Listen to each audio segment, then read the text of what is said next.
Petrova příprava pokračuje úžasně, prostě ten kluk je zvyklý makat, je super na tom, že cokoliv mu zadáš i v jeho volném čase, tak on prostě na 100% udělá. Je fakt vidět ta ukrajinská škola, že to tak funguje, prostě, že ty kluci jsou dravci a chtějí všechno prodat. Готов на 100%, много тренировались, спасибо большое Мартину, а бой покажет. Okay, co říkal? Peťa říká, že je připravený na 100%, že děkuje za přípravu a že boj všechno ukáže. Život nebýva fér, bolesť patrí k nemu. Snažiť sa s tým bojovať, to vôbec nemá cenu. Môžeš ho akurát tak prijať taký, aký je. To, čo zažiješ, ťa posilní alebo zabije. Život není fér, život není láska, mier. Život je plný zmien, to už brácho dávno viem.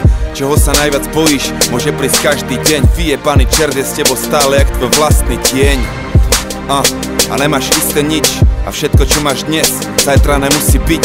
Môžeš mať z toho stres, v depresii žiť, alebo sa s tým zmier, skús to pochopiť. Život ťa skúša každý vyjebaný deň. Chvíľu nočná mora, chvíľu krásny sen.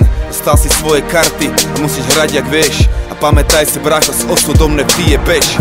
Niekedy veci stratíš, aj keď si ich veľmi strážiš. Občas nedosiahneš cieľ, aj keď sa veľmi snažíš. Smutné ľudské osudy, sú ich milióny. Choroby kradnú mladým sny a starým spomienky. Chorí, zdraví, bohatí, neznámi aj slávni ľudia umierajú za volantom aj pod kolesami. Vyjebaná rakovina drieme v každom z nás. Z toho, čo môže prísť, beha po chrbte mraz. Život je nevyspytateľný, bolesť patrí k nemu. Snažiť sa s tým bojovať, to vôbec nemá cenu. Môžeš ho akurát tak prijať taký, aký je. To, čo zažiješ, ťa posilní alebo zabije. A môže to byť ako sen. Stačí, keď si predstavíš, že prežívaš svoj posledný deň tohto života na tejto zemi. V tomto tele s tým, čo vieš, s právom veci meniť a s šancou niečo zmeniť.